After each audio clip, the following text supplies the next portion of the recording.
बहुत समय पहली बात है। एक ब्राह्मण अपनी पत्नी और एक बच्चे के साथ एक गांव में रहता था। वह बहुत ज़्यादा गरीब था। बेचारा घर घर जाकर पूजा हवन किया करता और उससे जो सामग्री उसे मिलती उसी से अपना घर का गुजारा चलाया करता था। एक समय उससे हवन पूजा कराना लोगों ने बंद कर दिया, जिस कारण से उसके घर का गुजारा अब चलना बंद होने लगा। बेचारे ब्राह्मण को बड़ी चिंता सताने लगी कि मेरे पास एक यही तो काम था, वो भी अब लोग मुझसे नहीं कराते हैं। मेरे घर का गुजारा कैसे चलेगा। उधर ब्राह्मण की पत्नी बहुत लालची और मक्कार औरत थी। वह अपने पति को रोज ताने कसा करती थी। जब भी ब्राह्मण पूजा करने बैठता वह उसे सीटने देने लगती। बस ये माला का जाप ही करते रहना, तुम्हें घर की तो कुछ भी नहीं पड़ी। जाओ कहीं बाहर जाओ, काम धंधा ढूंढो और हमारा पेट पालो। क्या हमेशा माला का जाप करते रहते हो। बेचारा ब्राह्मण अब पूजा पाठ से बड़ा दुखी हो चुका था, क्योंकि उसकी पत्नी उसे घर पर पूजा पाठ नहीं करने देती थी। एक दिन सुबह सुबह वह ब्राह्मण बाहर के लिए निकल गया। उसने मन बना लिया कि अब मैं घर वापस नहीं आऊँगा। बेचारा इधर उधर सबसे पूछता, भाई कोई हवन करा लो, कोई पूजा पाठ करा लो, लेकिन सब उसे घर से बाहर भेज देते कि हमें कुछ नहीं कराना। बेचारा निराश होकर एक जंगल के पास पहुंचा। उस जंगल में एक बहुत बड़ा बरगद का पेड़ था। वह बहुत थक भी चुका था। दोपहर का समय था। उसने सोचा, आज पूजा करने की जगह मुझे कहीं नहीं मिली, तो क्यों ना इस बरगद को ही आज मैं कथा सुना देता हूँ। वह वहीं पर बैठ गया और उस बरगद को अपनी कथा सुनाने लगा। उस बरगद की खोकर में एक सांप रहता था।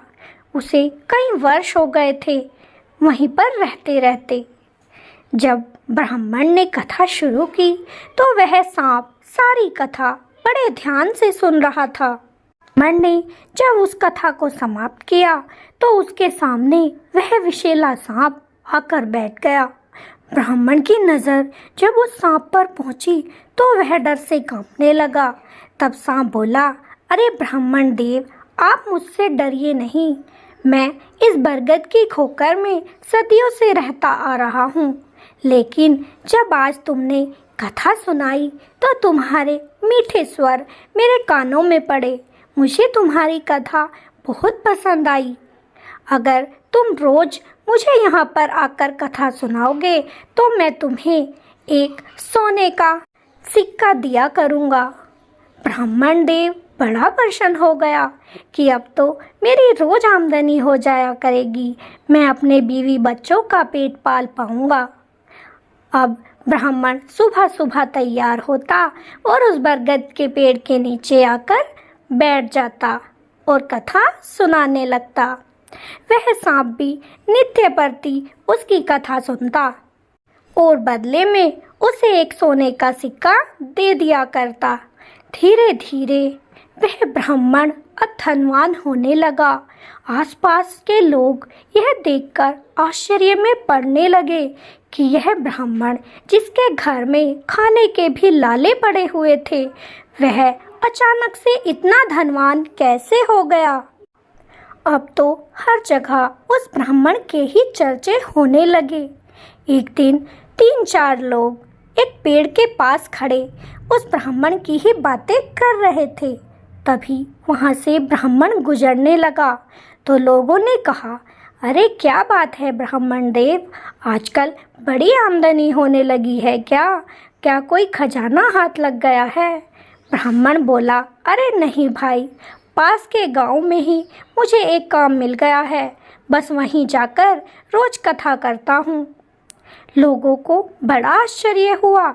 ऐसी कौन सी कथा करवाते हैं लोग जो इसे इतना धनवान बना दिया है।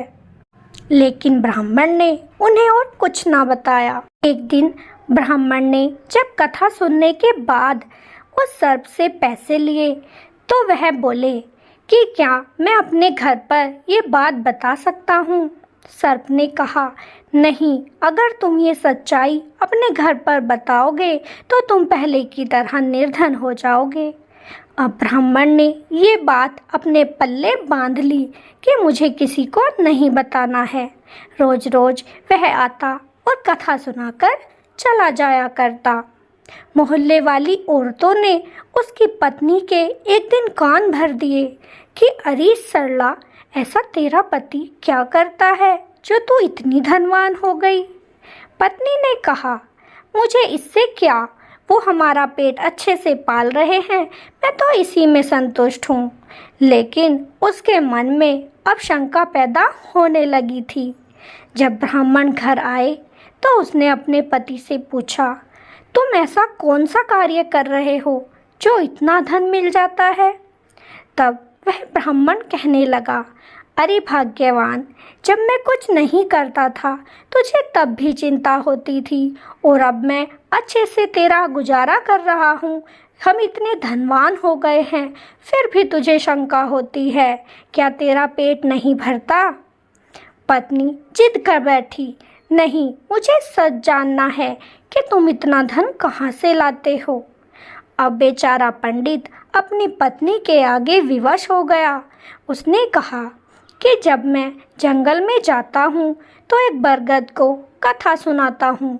वहीं पर एक सांप रहता है, वह रोज मेरी कथा सुनता है और वही मुझे एक सोने की मुद्रा रोज दे दिया करता है। यह सब बातें करने के बाद ब्राह्मण जंगल को चले गए। उधर पत्नी सोचने लगी कि ये कितने भोले हैं, रोज रोज एक मुद्रा लेकर आ जाते हैं। वो सांप इन्हें ऐसे ही बुद्धू बनाता रहेगा, क्यों ना उसका खजाना ही लूट लिया जाए। मैं कल अपने बेटे को भेजूंगी और उसे मरवा कर उसका सारा खजाना लूट लाएंगे। अगली ही रात उसने अपने पति को खाने में कुछ विषैली चीज दे दी, जिससे वह बेहोश हो गया और बहुत देर तक सोता रहा। सुबह उसने अपने बेटे से कहा, बेटे, जल्दी से जंगल चले जाओ और उस बरगद के नीचे बैठकर ये कथा श्रवण करना। जब वो सांप तुम्हें सोने की मुद्रा देगा तभी तुम उसे कुल्हाड़ी से मार देना और उसका सारा सोना चांदी लूट कर ले आना। बेटे को अपनी माँ की बातें जच गई। वह बोला, ठीक है माँ, आज मैं ऐसा ही करूँगा, और वह जंगल को चला गया। उसने उस बरगद के नीचे बैठकर कथा सुनाना प्रारंभ कर दिया। सांप ने भी पूरी कथा सुनी और जब बाहर आया तो देखा कि पंडित की जगह एक लड़का बैठा था। सांप बोला, क्या बात है, आज ब्राह्मण नहीं आए, उसकी जगह तुम क्यों कथा सुनाते हो। बेटे ने कहा, मेरे पिता की तबीयत ठीक नहीं है, इसीलिए आया हूँ। तो सांप ने खुश होकर उसे भी एक सोने की मुद्रा दे दी। जैसे ही सांप सोने की मुद्रा देने लगा, बेटे ने कुल्हाड़ी से उस पर वार कर दिया, जिससे उस सांप की पूंछ कट गई। इस पर सांप बड़ा क्रोधित हो गया और उसने उस लड़के को डस लिया, जिससे वह बिल्कुल नीला पड़ गया और मौके पर ही उसकी मौत हो गई। उधर काफ़ी दोपहर हो चुकी थी। पंडित की आंखें खुली तो वह सोचने लगा, अरे आज इतनी देर कैसे हो गई, मुझे तो कथा सुनाने जाना था। उसने अपने पोथी पत्रे ढूंढे लेकिन उसे कहीं ना मिले। वह सोचने लगा कि कहीं कोई संकट तो नहीं आन पड़ा। जल्दी जल्दी जंगल की ओर दौड़ा तो देखा कि बरगद के नीचे उसका बेटा मरा पड़ा था। वह उसे गोद में लेकर विलाप करने लगा। तभी वहाँ वह सांप आ गया और बोला, आज इसने लालच के चक्कर में आकर मुझे मारना चाहा, इसीलिए मैंने इसे डस लिया। लालच का फल हमेशा बुरा होता है। मैंने तुम्हें कहा था कि किसी को भी हम दोनों की बात मत बताना, नहीं तो अंजाम बहुत बुरा होगा और तुम पहले की तरह गरीब हो जाओगे। लो, अब मैं तुम्हें श्राप देता हूँ कि तुम जैसे थे वैसे ही बन जाओगे। तुम्हारे जीवन में कभी सुख नहीं आएगा। बेचारा ब्राह्मण रोता पीटता रह गया और उसके हाथ कुछ भी ना लगा। उधर उसने घर जाकर अपनी पत्नी को सारी बात बताई कि आज तुम्हारे लालच के चलते हमारा बेटा भी चला गया और हम जैसे थे फिर से वैसे ही हो गए। तो हमें कभी भी ज़्यादा लालच नहीं करना चाहिए। हमारे पास जितना है उसी में खुश रहना चाहिए। कभी भी ज़्यादा की इच्छा नहीं करनी चाहिए, क्योंकि प्रभु हमारे लिए कुछ ना कुछ सोच के अवश्य रखता है। तो आपको ये कहानी कैसी लगी कमेंट में ज़रूर बताइएगा। अगर अच्छी लगी हो तो वीडियो को एक लाइक और चैनल को सब्सक्राइब जरूर कीजिएगा। फिर मिलेंगे। राधे राधे, जय श्री कृष्णा।